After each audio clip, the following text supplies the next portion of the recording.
Hey, shalawam. First off, I want to say all praises to Yahawah, bahasham, Yahawashi, bahasham, Kwadash, that will honor our apostles and elders of GMS, and to the elect doing work in sincerity and in truth, shalawam. This is Nazar Chad, GMS Precepts.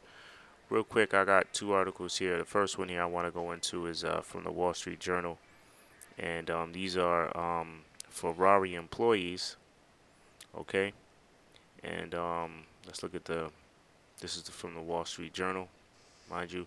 Let's look at the title. It says, Ferrari's back to work plan starts with a blood test. Okay, now this is something that was said through the Spirit by the apostles. Um, this is how um, they're gonna start allowing people back to work. And they mentioned this through the news, but they do it through um, a form of gradualism, right? In predictive programming, they tell you um, just enough, right? They tell you things in little steps or increments. All right. Now they're not allowing their employees back to work without a blood test. Ferrari employees line up. Let me read this. Ferrari employees line up for coronavirus antibody tests at the company's facility in Maranello, Italy, on Wednesday. Auto production at the factory there is slated to restart Monday after the company instituted several safety measures to prevent the spread of coronavirus. All right, so this is just one company. This is their plans, and mind you, it was here in Italy first. Like Italy is a few weeks ahead of us as far as the coronavirus. Um, they got it. It was there before it reached America, and at one point it was a lot worse in America, and then America surpassed Italy in death in a number of cases, which the numbers are.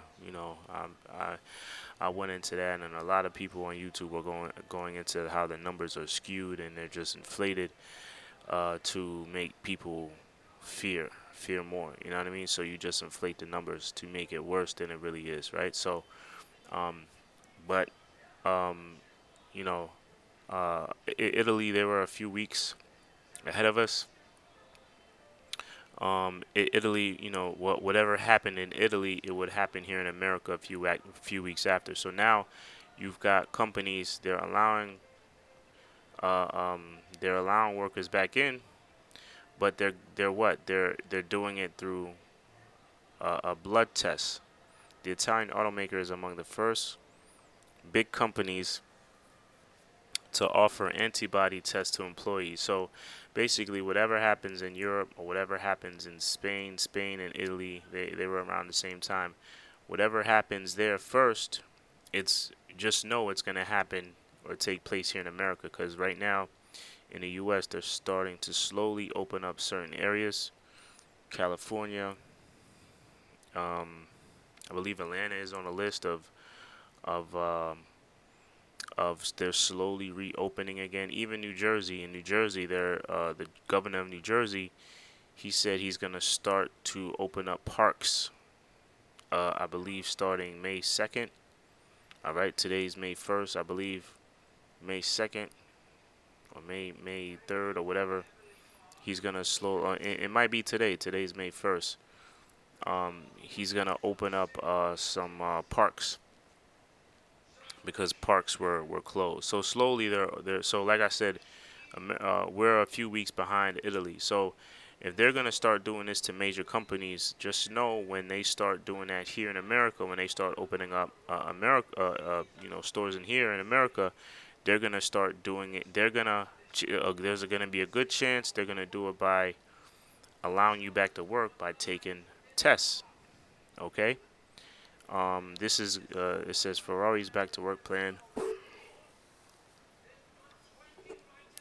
Excuse me. Ferrari's back to work plan starts with a blood test. So, um, here in America, the test could be, all right, you got to take your test. Um, and then I saw on the news that they just approved a there was an approval for a wonder drug for the vaccine, or some sort of vaccine for the corona. All right, so pretty soon, what's next? What's right around the corner is going to be vaccines. Vaccines are going to come soon, okay, or some form of vaccine for the coronavirus, which we know, um, as far as Bill Gates' plan, those vaccines. Once you hear vaccine, you know, anybody with smarts, okay, should just go run and hide, man. Because what they're gonna do, because those vaccines are no good. And what they're gonna do is, okay, they'll allow you to go to work if you take if you take a test, you're corona free. Then to make sure you won't get it again, we'll give you a vaccine. Then you have a vaccine. We have to make sure who has the vaccine, who doesn't. What they can do is all right, we'll give you a microchip. Okay, so there's a lot of ways they can go with this. We already know the end goal is a microchip, so we know that's their plan, right? Their end goal is a microchip. Okay, all right. So, yeah, I just wanted to bring that out, man. So that is coming. That this blood test or some form of testing is gonna be. There's gonna be a good chance it's gonna be brought here to America as well. All right. So the other article I want to go into. This is justthenews.com. It says Congressman warns national debt could reach $30 trillion by the end of September. $30 trillion. Right now, the national debt's at 22 or 23. Let's see if it says it here. It doesn't say here, but I know the national debt right now is at 22 trillion. Right, and um, from I think the lockdown here in America was around 2 weeks. It started in March. Right now it's May, right? So it was March, the whole month of March, the whole month of April. It was a lockdown. It was a curfew. It was mandatory quarantine. That's 8 weeks. So in 8 weeks, the sports industry, right, lost a total amount of, I believe, 12 billion. I heard that on the news today. When I was driving in the car, I was listening to ESPN. They said they lost a total of $12 billion, right? Because sports is not just, sports. It involves a lot, right? You've got a lot of restaurants that might be right next door to a stadium. You've got the concession stands. You've got marketing. You've got businesses that provide food. So it's not just the stadiums or sports that are losing. It's anything. It's the whole web of companies that are involved with sports. They lost a total of $12 billion, right? So for our national debt to reach 30 trillion by September is definitely believable. Definitely. Okay? Definitely believable. So, you know what? Since I went into that, let's go to what is it? Is that Habakkuk? Let's go into Habakkuk, the second chapter, and I'll close it out on that. Here it is. This is Habakkuk 2:6. Shall not all these take up a parable against him, and a taunting proverb against him, and say, Woe to him that increaseth that which is not his, how long? And to him that ladeth himself with thick clay. Ladeth himself with thick clay. And we know that that clay, the word clay in the Hebrew is called ibatyat. Let's go to it, which means debt. Ibatyat, right? Ibatyat. Ibatyat. Weight of pledges, heavy debt, heavy debts. Okay? So that's America, man. It says, Woe to him that ladeth himself with thick clay. Alright? Woe to him that increaseth that which is not his. And who's that? Who's the one that increaseth that which is not his. That's the so-called white man, the Esau, the Edomites. All right, they are the ones that increased. They are the ones that go into other people's lands, take their national resources. All right, when they belong where they belong, where they dwelt in the clefts of the rock. Okay, but they are the bases of men. They don't. Nothing belongs to them, man. Their rightful position. They're called the basis of men for a reason because they are the out of all the table of nations they are supposed to be the lowest on the totem pole, but the Most High raised them up to be a whipping stick upon us, okay, upon the nation of Israel.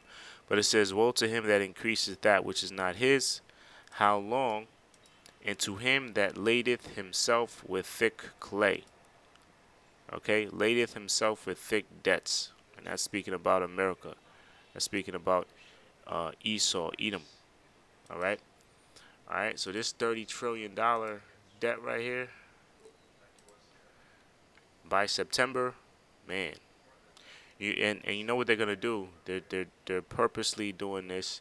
They're also talking about instituting another stimulus plan. The first one was 2 trillion. I believe that might be the third one, because the first one was 2 trillion, and I believe the next one was 6 trillion. Okay, and they're talking about another stimulus plan, man. So all that is gonna do, and the stimulus plan is them infusing the economy with money, which is the definition of what? Hyperinflation. When you just create money out of thin air, it lowers the value of all existing money. All right. Now this is all done by design because they've got to do this. Why? Because they've got to, in order for them to, the perfect plan is to do away with the dollar, destroy the dollar, because that's all hyperinflation is. It's destroying the dollar. It's destroying the value of the dollar. They'll say, okay, we need a new system. Okay, we need a new system we need a new monetary system. The monetary system that we're using right now is destroyed. The coronavirus fucked it up. Let's introduce a new monetary system via the chip. That'd be the perfect plan. The Lord willing, they go through with it, man. Lord willing. All right, because once they go through with it, the reason why I say that is because once they go through with their plan, that's how we know the Lord is right around the corner. Okay. All right, that's pretty much it. These two articles right here, I'll leave them in the description. Lord willing, y'all brothers are edified. Until the next show, shalawam.